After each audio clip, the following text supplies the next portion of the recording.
Live from New York, it's a show that's going to be 2 hours. Starting on Monday. Brew, are you excited for that? I can't wait. I will be watching.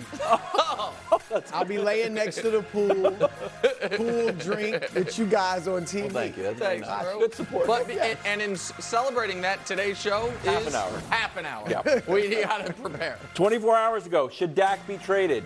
In 10 minutes, is Dak's deal almost done? Meanwhile, is the Chiefs roster being disrespected? Yes. A friend of the show Not anymore. might end up on the board. We can't go at him again. I already put him in his place. Now you're going to do it again? Finally, he'll never come in. Bronny James heating up. He sure is. My plan to politely allow Bronny James to develop without scrutinizing every move and kind of ignoring It didn't last today. Didn't last 24 hours. Didn't last I just wanted to, didn't work. He's Alongside Chris Broussard, who's, I'm happy you're here.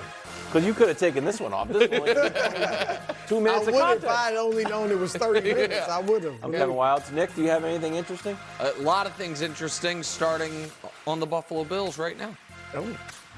I know, but I can't have you all In other fired up. words, get go. Let's Yeah, get exactly. started. We only have a 30-minute joke. show. Well, I gotta- Enough fluff. Comments. Bro, I'm trying to pace myself for next week. I got 10 hours of TV to do.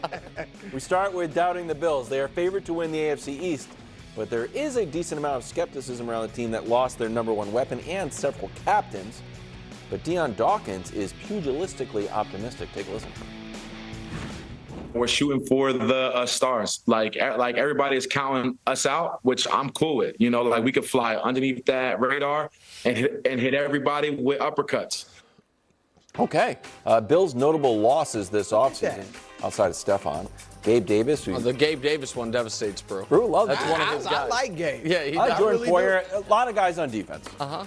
All right, so oddly, and this is confusing if you're just joining the show, Nick is the biggest Buffalo Bills hater. Are we going to say hater? Truth teller. Yeah. It's not hater. It's not a hater. I've just Also, been correct. the only one picking them to win the AFC. Yeah, I've just been correct year over year over year with them. And then we found out yesterday that Brew loves the Jets for the AFC East. Well, potentially. official picks. We understand. You were saying Jay, But you sound like did a Fireman whole Ed thing. yesterday. Wilds is a On two and on guy, and so Patriots.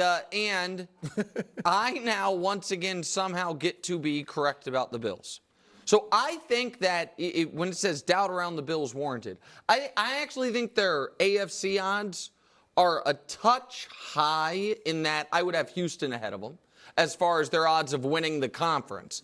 But if you are doubting whether or not they will win the division, and I think that there are certain folks right now that believe they could finish third, because if you believe in the Jets and the Dolphins, they have a lot of warm weather games early in the year. That to me is too much. I think that they have the benefit of clearly playing in the conference's worst division, potentially playing in the league's worst division, depending on what the NFC South ends up looking like as far as from their quarterback play in that spot, but definitively the worst division in the AFC. They still have, even though I think he can be overhyped at times, clearly the best quarterback in that division, and they have the stability of consistent double-digit win seasons that then we know how the story goes. They beat an overmatched opponent in round one, play a true contender in round two, and then lose, but they could have won, and it's very sad.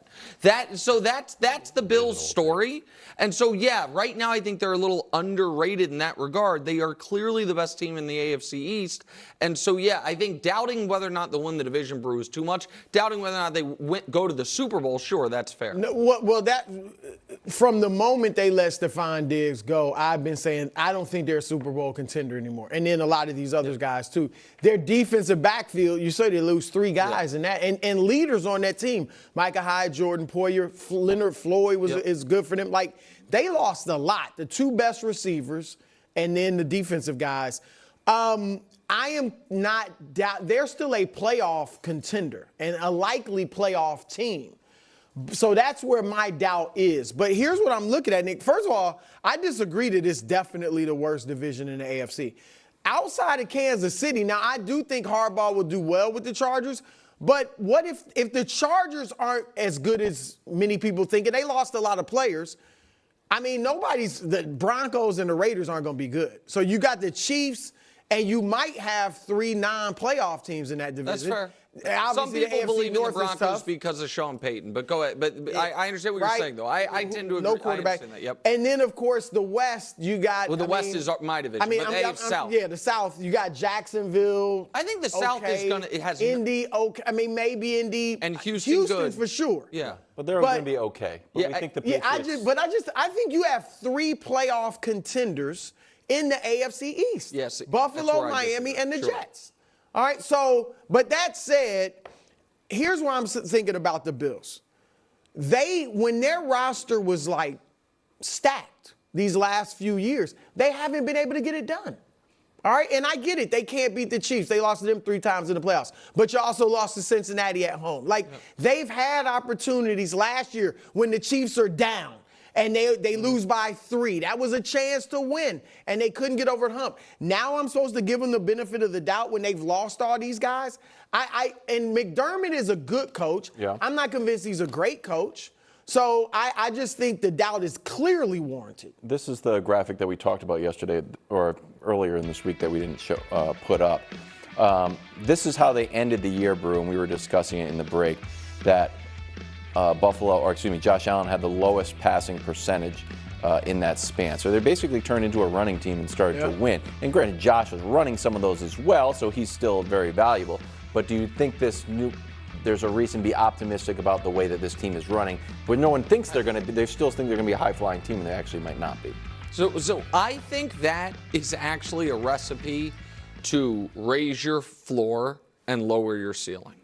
That's why I don't. Cut out the mistake. Right, but if the Bills are ever going to prove me wrong as far as that they can win a championship, it's going to be because they lean on the strengths of their best player, who is their quarterback, and he rewards them by giving them the good without the "what are you doing" bad. But he can't. But those guys can't exist in the same. That's his growth. But I guess my point is, if do. they're ever going to beat the Chiefs in the playoffs and then get to a Super Bowl and then win a Super Bowl, it's going to be because he does. It's not going to be because they are a ground and pound 12 personnel. And I do like both their tight ends. Do you agree with me, Brew? Yeah. That prevents the floor from falling out on you the way it was at the beginning of last year, but it puts a real governor on how great you can be. That team, you never get that 13-second game with the Bills playing the way they want to play this year. You don't. They lost.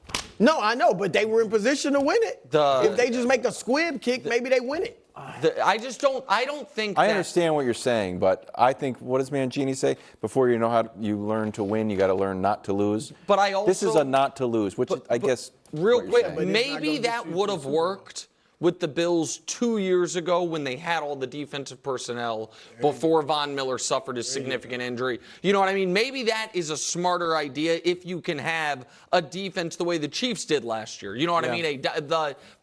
I don't think they're going to have a top 3 defense to lean on with that this season. I don't think. Dak Prescott contract watch. Stephen Jones with some